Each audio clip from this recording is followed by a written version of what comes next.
सर्प क्या है? काल की निशानी है। सर्प जो है वो काल की निशानी है।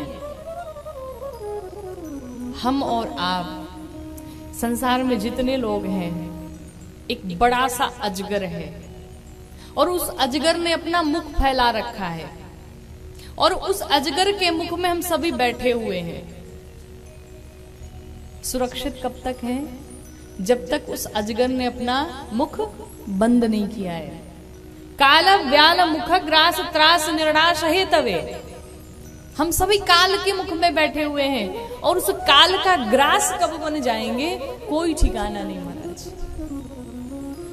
अभी आपके समक्ष इस क्षण बैठ करके बोल रहे हैं और अगले क्षण क्या होने वाला है किसी को नहीं पता है।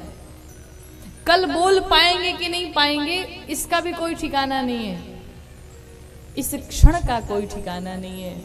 जो जितना जी ले उसको सार्थक बना लिया जाए, वरना इस जीवन का कोई भरोसा नहीं है। कब क्या हो जाए महाराज इस जीवन में कुछ ठिकाना नहीं है। काल सदैव सर पे मंडरा रहा है, सदैव मंडरा रहा है। इसलिए बाबा कहते हैं कि तुम जगत में फंसो बसो, तुम विवाह करो, गृहस्थी बनो, अपना घर परिवार चलाओ, अपने घर की जिम्मेदारियां रखो, लेकिन जगत में बसना है, जगत में फंसना नहीं है। अब कोई किसी के घर पे आप जाएं और घर जाने के पश्चात कहें भाई हमें किराए पे रहना है। आपको एक किराए की मकान मिल गई, रूम मिल गया, किचन मिल गया, वॉशरूम मिल गया, सब मिल गया। अब आप वहां पर मंथ की जो है उनको दे रहे हैं, पैसे दे रहे हैं रहने के, लेकिन आप उसी घर को अपना घर समझ ले तो ये बुद्धिमानी है क्या? ये बुद्धिमानी है क्या? भाई आप किराएदार हैं, मालिक बैठा हुआ है। अब मालिक की कब इच्छा हो जाए कि आपको घर से बाहर निकाल दे? निकलना तो पड़ेगा ना, जाना तो पड़ेगा ही।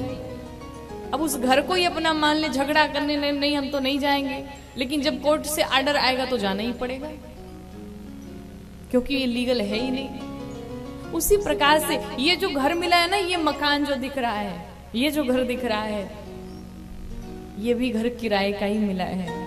किसी को 60 वर्ष के लिए मिला है, किसी को 40 वर्ष के लिए मिला है, किसी को 30 वर्ष के लिए मिला है, किसी को 10 वर्ष के लिए मिला है। जिसका जितना पुण्य उसको मिला है जीवन।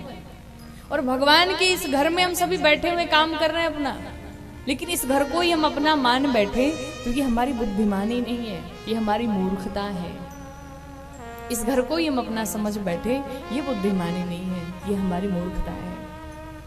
तो बाबा कहते हैं कि मैंने इसीलिए सर्प को धारण किया कि हम सभी काल के मुख में बैठे हुए हैं। दुनिया वालों को बताना चाहते हैं कि हम सभी काल के मुख में बैठे हुए हैं। इस संसार को ही अपना मत समझो।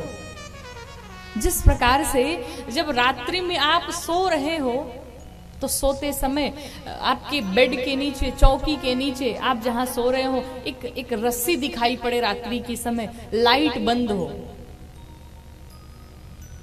आपकी जैसे नींद खुलेगी और आप जैसे उस रस्सी को देखेंगे आपको ऐसा लगेगा कि लगता है सर्प है, लगेगा।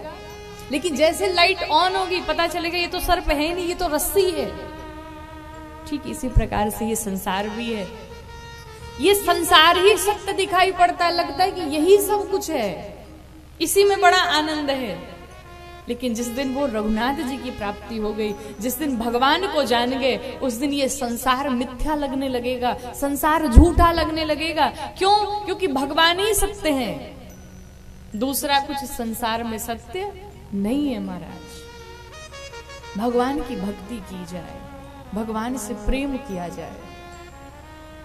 और भगवान शंकर की बड़ी महिमा है, और भगवान शंकर की नहीं, जिसके जिसके जो जो इष्ट है, जिसे आप अपना इष्ट मानते हैं।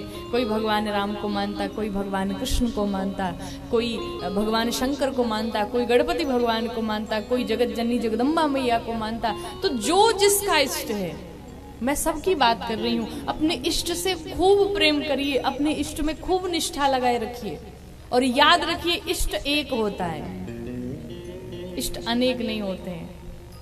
भगवान जिससे हम प्रेम करते हैं वो सिर्फ एक होता है, अब कहीं इनसे भी प्रेम, उनसे भी प्रेम, उनसे भी प्रेम, नहीं, ऐसा नहीं। श्रद्धा सब में हो, भक्ति सब में हो, प्रेम सबके लिए हो, लेकिन निष्ठा विश्वास सिर्फ एक में हो। आप अगर भगवान शंकर के उपासक हैं तो उन्हीं की पूजा करिए,